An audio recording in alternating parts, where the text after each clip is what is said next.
Are you looking for an SUV as big as a redwood tree? Well, then you might be in the market for a used Toyota Sequoia. That's right behind me today I have a 2019 Toyota Sequoia.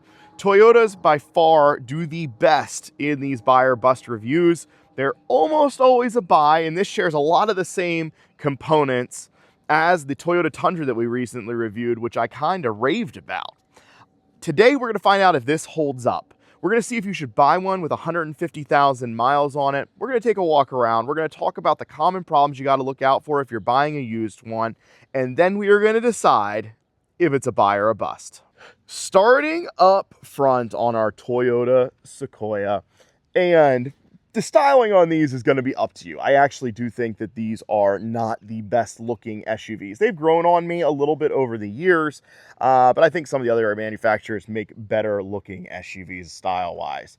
Now, as far as rust, you always have to be concerned about rust. This is a California car, so it doesn't have any issues. However, Toyota did have a bunch of issues with frame rust back in the day. They've largely fixed those problems, but I still would get under and look at them, at the rocker panels and the frame, to make sure that you're not buying something that has, massive frame rust or something that's going to be unsafe for your family. Paint, everything else shines really nice on this, even after sitting out in the California sun. Now, it is a little bit newer than some of our cars that we review, so we'll see how these hold up over the next few years. Headlights will oxidize as they age, and these ones are already replaced with some aftermarket ones. But really, I don't have much to talk about on the outside. Just check them over for rust, and you should be good to go.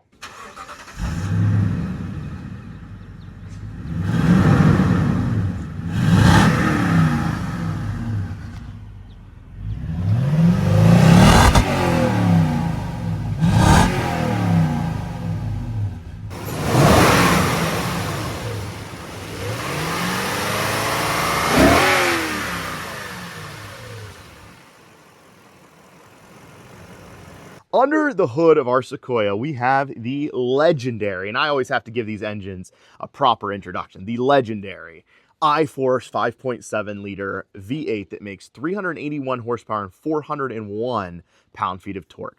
Now, Toyota has done changes over the years, but they have had this engine out for a long while now, and they've proven to be a very reliable engine with a few things that you should look out for if you're going to buy a used one.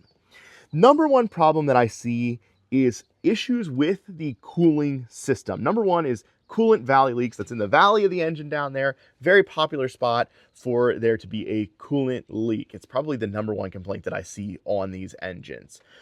While not super common though, they also have some issues with head gasket problems. This is not a prevalent issue. It's one that I feel very comfortable still recommending one of these engines to someone, but they have had some issues with the head gasket material actually breaking down and corroding over time.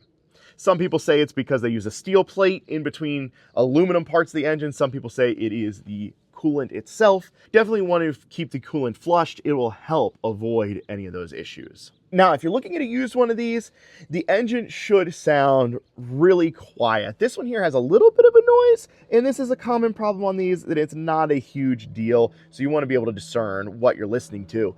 But the exhaust manifolds do have a tendency to leak on these, and this one has just a slight tick. Usually, if it has an issue with the exhaust manifold, it will be a little bit noisy when you first start it up and the engine is cold, and then will quiet down over time. The most common cause for an actual check engine light on these is the secondary air injection pump. It's not a huge deal to replace, it's not a huge expense, but it is one of the most common causes for a check engine light. This engine is mated to a 6-speed automatic transmission, and they hold up just as good or better than these engines do. Not really anything to bring up to you on it, other than you can perform regular maintenance on them, fluid changes, but really you're just not going to have a lot of issues with these. They're pretty rare to have any problems with these transmissions. Last thing to mention is the all-wheel drive system on these cars, and they're pretty reliable too. Around 150,000 miles, you might have some CV axle wear. If you notice clicking in your front end, a lot of times it is the CV axle starting to wear out. Otherwise, you can change the fluids in the system and you're pretty much good to go. Overall, engine, transmission, all-wheel drive system are legendary for a reason, and that is because they routinely last to 250, 300,000 miles without any major issues. With slight maintenance, you'll easily hit that mileage. Moving on to the interior of our Toyota Sequoia. Now, Toyotas, like I said, fare very well in these reviews. Where they don't is interiors, and unfortunately today, that trend continues. This interior has held up remarkably well, actually. For being in the California sun, the dash is not cracked. I don't notice a ton of fading, wear and tear, anything like that. The leather on the steering wheel feels good and the seats aren't ripped. So the major wear and tear concerns aren't prevalent here. However, this interior, for being a 2019, feels 20 years old. I genuinely think that maybe a 2005 Chevy Suburban feels more modern than this interior. Other than the screen inside, everything is just quite antiquated. Lots of hard plastic. There's not much to touch, and cheap plastic. Truly, not trying to, completely, harp on it here, but it is extremely cheap materials inside here. That being said, they held up fairly well, and it's a comfortable place to like road trip or anything like that. The seats are comfortable. So it does work, but it's just not luxurious. Now, as far as electronics and things like that, you do have typical Toyota reliability. Not a lot for me to bring up to you here, or something abnormal that I would tell you, hey, go look for this. The windows go up and down. I got no warning lights or anything like that for anything. AC functions as intended.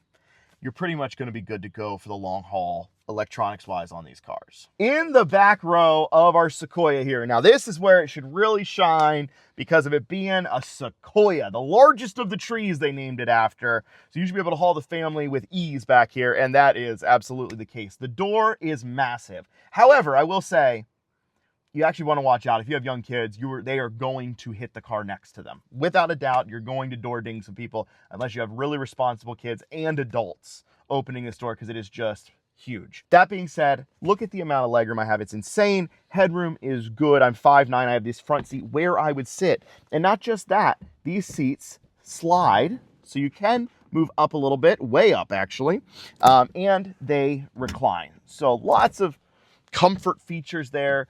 They're really practical for the whole family. You do have controls for your air and everything in the center console there in the middle.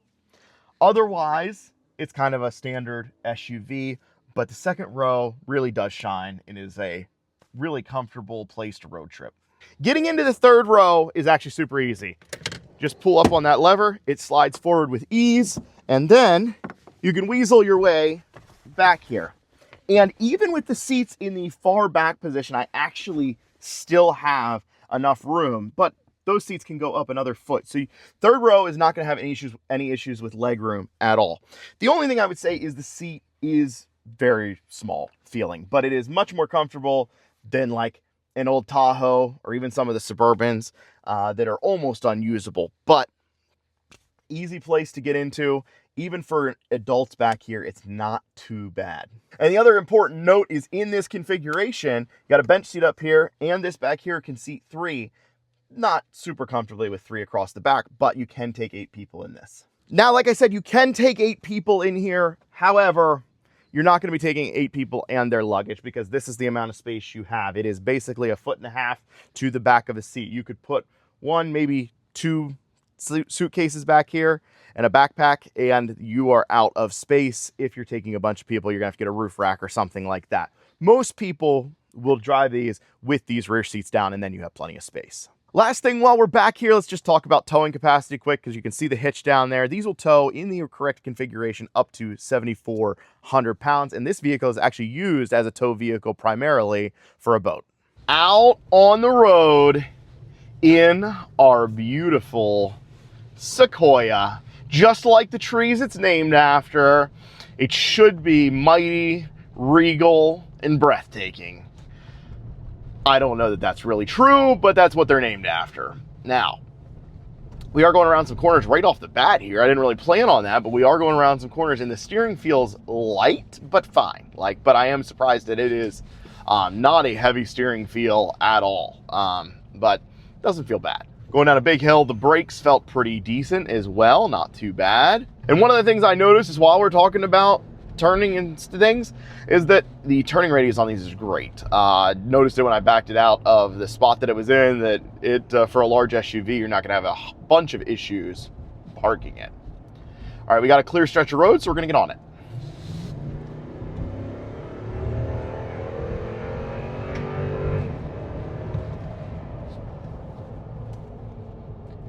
Feels decent, very smooth, very nice, smooth, consistent power.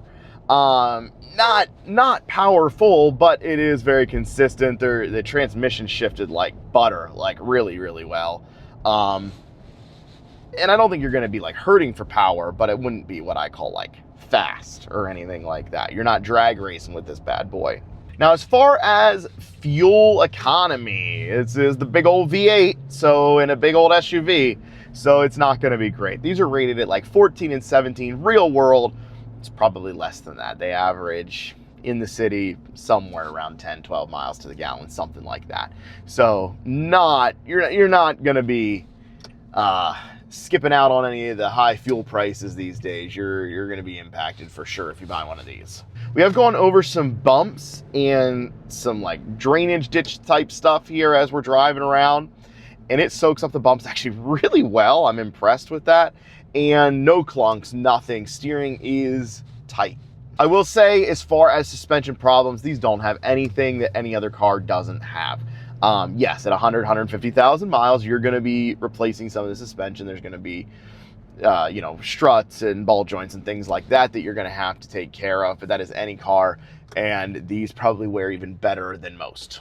Honestly, the biggest thing going around here is that for a 2019, and I know we touched on this on the interior, but it does not feel like a 2019 inside here. It feels like a 2007, something like that. Toyota tends with their interiors to be about 10 years behind all the other auto manufacturers. It's not that they wear out or something like that. It's just that it seems like they use the old style, more hard plastic, things like that, hold up over time, but aren't great. Overall, I do have to say, driving experience is excellent. I mean, you'll go over some bumps and it'll feel like a large SUV, but most of the time with the tight turning radius, the suspension really does feel good. It's easy to drive. It does feel sort of large, but it's a really easy driving vehicle. Back from the test drive, and now it's time to decide if the Toyota Sequoia is a buy or a bust. Just like that Tundra that I talked about in the beginning of the video, this video might be a little bit short because there's just not that much to bring up as far as problems on these cars. There is one big question mark, and it's really the decision maker about whether you should buy one of these, and that is price. The market on these is insane. They have a great reputation because of that great reliability that they have, and that causes the prices to shoot pretty high. With 150,000 miles, you're still going to be paying between $25,000 and $30,000 for one of these SUVs. Yes, they offer a lot, but that is an extreme premium to pay over other SUVs for the Toyota reliability. Really, you just have to try to make the right decision for you and your family as to whether you want to put out that much money on a used, higher mileage SUV. But as far as reliability, I know that these cars will make it to 250 or 300,000 miles without many issues. Even the few small problems that we talked about in this video aren't that prevalent and aren't a huge cause for concern for me. That's why today we are going to call the Toyota Sequoia a buy. Easy decision, not a lot of problems, not a lot of complaints with these SUVs, even though the interior is definitely dated. If you have one of these and have a great experience, or maybe you had a bad experience, please put that information in the comments down below, or if I missed something that you think is relevant to someone purchasing one of these. I appreciate you guys following along. Thanks for watching.